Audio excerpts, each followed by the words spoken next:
안녕하세요. 7월 2일 행복한 목요일 보내고 계신가요? 벌써 한 해의 절반이 다 지나고 후반기 7월이 시작되었습니다. 2020년 후반기에는 하나님의 은혜로 우리가 겪고 있는 모든 어려운 상황들이 잘 정리되고 다시금 우리가 함께 모여 예배하고 예전처럼 교제할 수 있게 되기를 소망해 봅니다. 오늘은 누가복음 3장에 나오는 세례 요한의 사역에 대해 함께 살펴보고 은혜를 나누겠습니다. 예수님의 탄생과 더불어 신약 성경 각 복음서에 그 시작 부분에 반드시 언급되는 내용이 있는데요. 바로 세례 요한의 탄생과 그의 사역입니다. 왜냐하면 하나님께서 그리스도보다 앞서 그분의 오심을 준비하기 위해 예배하신 선지자가 바로 세례 요한이었기 때문입니다. 먼저 오늘 본문 1절과 2절에서 저자 누가는 세례 요한이 사역을 시작할 당시에 어떠한 시대적 상황이었는가를 구체적으로 설명하고 있습니다. 디베르 황제가 통치한 지 15해, 곧 본디오 빌라도가 유대의 총독으로, 헤롯이 갈릴리의 분봉왕으로, 그 동생 빌립이 이두레와 드라고니 지방의 분봉왕으로, 루사니아가 아빌레네의 분봉왕으로, 안나스와 가야바가 대제사장으로 있을 때에 하나님의 말씀이 빈들에서 사가랴의 아들 요한에게 임한지라 라고 말씀합니다. 즉 이 사건 모든 사건이 시작된 때가 언제인가를 분명하게 전달함과 동시에 빈들에서 있던 요한에게 하나님의 말씀이 임한 때에 그때부터 요한의 사역이 시작되었음을 우리는 알 수 있습니다. 앞서 1장 마지막 절에 요한은 이스라엘에 나타나기 전까지 빈들에 거했다고 말씀하고 있는데요. 다시 말해 요한은 디베르 황제가 통치하고 15년이 되는 해까지, 대략 요한의 나이가 약 30여 세가 되기까지 홀로 쓸쓸히 빈들에서 유대 광야에서 메뚜기와 석청을 먹으며 하나님의 말씀이 임하기까지 기다렸다는 것이죠. 다시 말하면 하나님의 때가 되기를 기다렸던 것입니다. 저는 그 시간이 요한에게 어떠한 시간이었을까 한번 생각해 보았습니다. 광야에서 긴 기다림의 시간 동안 요한은 무슨 생각을 했을까? 그의 부모로부터 받은 하나님의 말씀을 붙잡고 아마 씨름하고 있었을 것입니다. 하나님, 저의 때는 도대체 언제입니까? 묻고 또 물었을 텐데 하나님은 하나님의 때가 되기까지 계속해서 침묵하셨습니다. 그리고 하나님의 때가 되자 요한에게 말씀으로 찾아오셨습니다. 여러분, 그리스도인은 하나님의 인도하심을 받으며 사는 자들입니다. 그런데 종종 우리는 나의 계획과 스케줄에 하나님을 끼워 넣으려고 할 때가 많이 있습니다. 그럴 때마다 하나님이 침묵하시고 응답하시지 않으실 때에 우리는 마음이 무거워지고 답답할 때도 있고 또 괴로워지기까지 하죠. 하지만 우리가 기억해야 될 분명한 사실은 하나님은 당신의 선하신 뜻을 이루기 위한 계획과 그러한 때가 반드시 있다는 것입니다.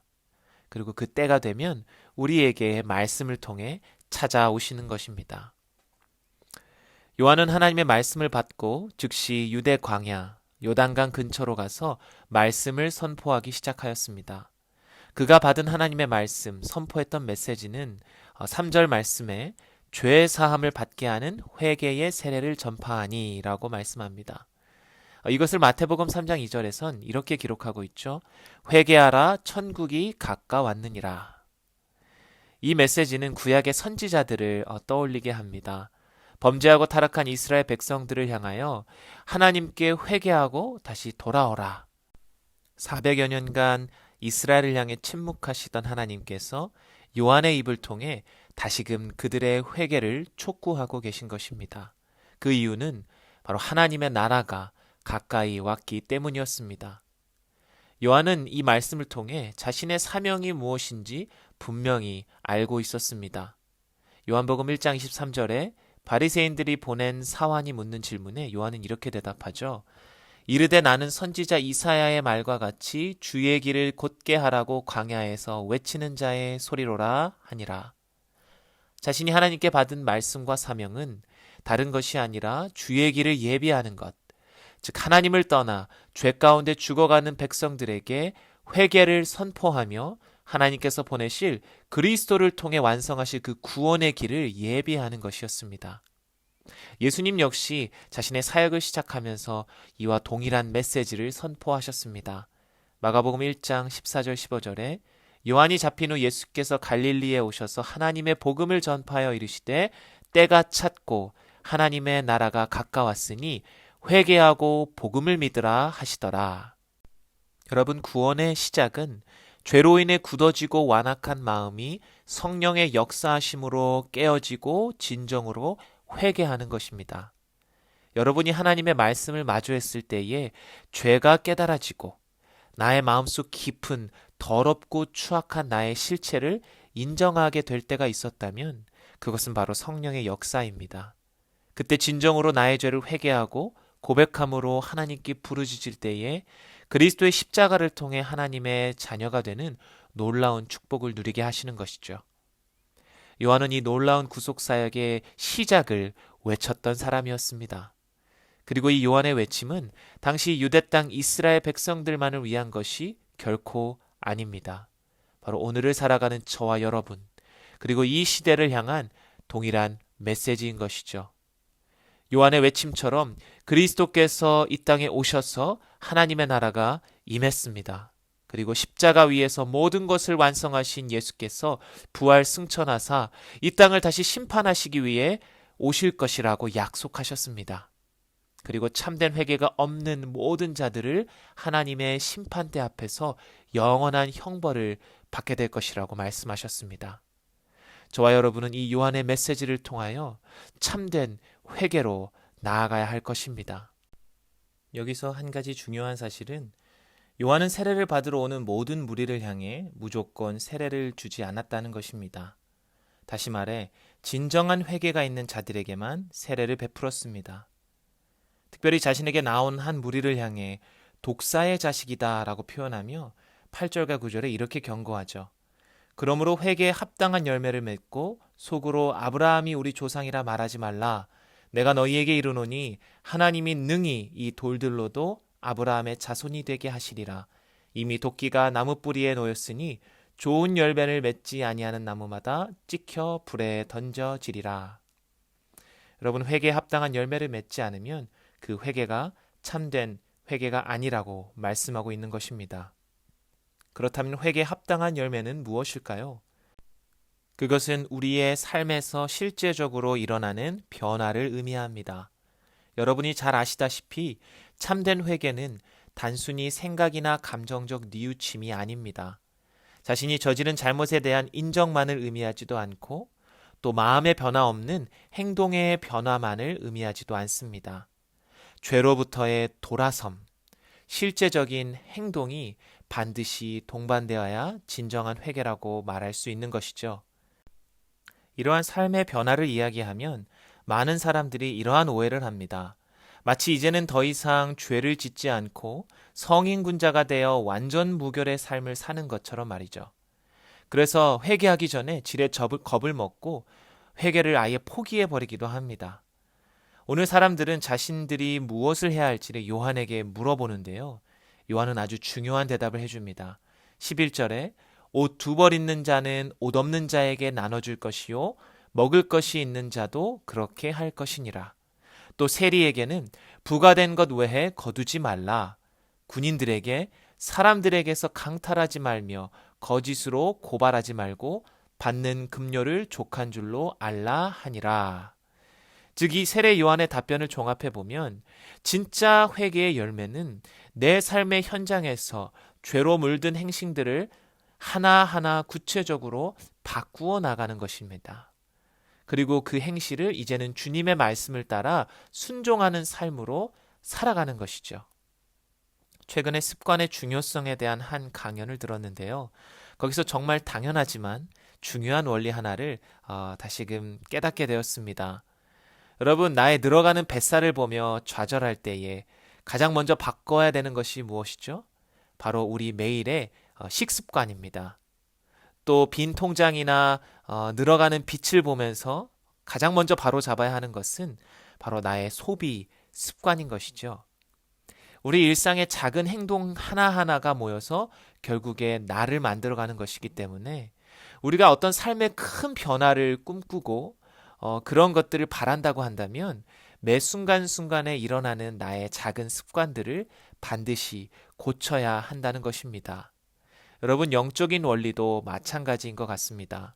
진정한 회개의 열매, 그것은 다른 것이 아니라 내 삶의 현장에서 작은 죄의 습관들을 하나님의 말씀으로 거룩한 습관으로 하나하나씩 바꾸어 가는 것입니다. 오늘 여러분에게 끊어내야 할 작은 죄의 습관은 무엇이 있나요? 그리고 오늘 실천할 수 있는 하나님의 말씀은 무엇이 있을까요? 한번 우리가 생각해보고 종이에 적어보면 좋겠습니다. 그리고 우리를 진정한 회개로 인도하시는 분이 오직 성령 하나님이심을 기억하시면서 내가 하나님의 말씀을 매일 실천할 수 있도록 나의 죄의 작은 습관들을 끊어낼 수 있도록 기도하시면서 도전하시기 바랍니다. 그러한 작은 변화들이 쌓이고 쌓여 진정한 회개의 열매가 우리의 삶에 아름답게 맺히게 될 것입니다. 여러분, 이 당시 세례 요한의 메시지는 굉장한 영향력이 있었습니다. 마태복음 3장 5절 6절에 보면 예루살렘과 온 유대와 요단강 사방에서 다 그에게 나와 자기들의 죄를 자복하고 요단강에서 그에게 세례를 받았다라고 말씀합니다. 이처럼 모든 백성이 요한의 말씀을 듣기 위해 찾아오고 또 회개하고 변화되기 시작하니까 사람들은 이가 그리스도가 아닐까라는 생각까지 하게 되는 것이죠. 이때 요한은 사람들의 반응을 의식하고 더욱 분명하게 선포합니다. 여러분, 나는 그리스도가 아닙니다. 내 뒤에 오시는 분은 불과 성령으로 여러분에게 세례를 주실 것입니다. 여러분, 세례 요한은 자신의 궁극적인 사명의 목적도 잘 알고 있었습니다. 백성들을 그리스도께 안내하는 것, 죄를 회개하고 죄를 사해 주실 수 있는 유일한 분께 나아가도록 그 길을 예비하는 것. 이 사명 앞에 요한은 더욱 담대하고 겸손하게 선포할 수 있었습니다. 자신의 이름이 알려지는 것보다, 자신의 명성이 높아지는 것보다 그리스도의 이름이 높아지기를 더 사모했고 그것을 선포했던 것이죠. 심지어 자신의 제자들에게조차 저분이 진짜 그리스도이다 라고 알려주고 따라갈 수 있도록 안내해 주었습니다.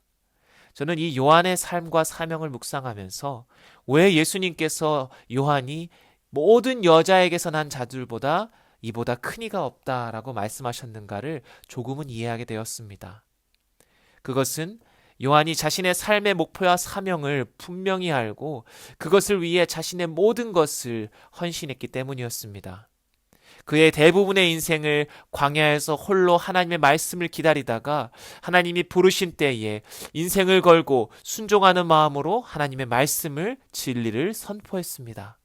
그리고 사람들을 그리스도께로 인도하는 그 사명을 완수한 후에 옥에서 생을 마감했던 것이죠. 이 삶이 아름다운 이유는 그가 하나님께서 맡기신 사명을 순종하는 마음으로 완수했다는 데 있습니다. 저와 여러분에게 주신 하나님의 사명은 무엇인가요? 예수님께서 승천하시기 전 우리 모두에게 주신 사명이 있죠. 이 복음을 땅끝까지 전파하라. 저와 여러분에게 주신 이 동일한 사명을 가지고 우리는 각자에게 주어진 역할과 달란트와 상황과 환경을 모두 사용하여 하나님의 사명을 이루는 데에 나아가야 할 것입니다. 그리하여서 아직 예수를 모르는 사람들이 그리스도께로 나아오는데 우리의 모든 사명을 집중해야 할 것입니다. 그리고 주께서 우리를 부르시는 그날 하나님께서 우리를 향하여 착하고 충성된 종아 잘하였다 칭찬하여 주실 것입니다. 사랑하는 성도 여러분, 오늘 세례 요한의 이 삶과 사명을 통해 우리는 하나님의 말씀을 다시금 기억하며 우리의 삶의 진정한 회개와 또 그 사명을 완수하기까지 헌신함으로 순종함으로 달려갈 수 있는 그러한 결단을 하실 수 있기를 주님의 이름으로 축복합니다. 우리 함께 기도하시겠습니다. 거룩하고 존귀하신 하나님, 감사합니다. 오늘 세례 요한이 그리스도의 길을 예비하며 사람들에게 회개의 말씀을 선포하는 장면을 우리 함께 묵상했습니다. 이 회개의 말씀이 오늘을 살아가는 저와 우리 모든 그리스도인들을 향한 동일한 메시지임을 기억합니다. 이 회개에 합당한 열매가 우리의 삶에 작은 변화서부터 시작되어 온전히 열매 맺어지기를 성령 하나님께 부탁드립니다. 우리의 힘으로 할 수 없사오니 하나님께서 역사하여 주시고, 더 나아가 요한이 받은 사명을 완수하고 주님께로 돌아간 것처럼 우리도 이 땅 가운데 하나님께서 주신 사명들을 기억하고 그리스도의 복음이 나의 입술과 나의 삶과 나의 모든 것을 통해 드러나도록, 온전히 예수만 드러나는 나의 삶이 될 수 있도록 그렇게 결단하고 헌신하며 순종하며 나아갈 수 있게 되기를 주님 기도하오니 우리를 사용하여 주시옵소서. 감사드리오며 살아계신 예수 그리스도의 이름으로 기도드립니다. 아멘.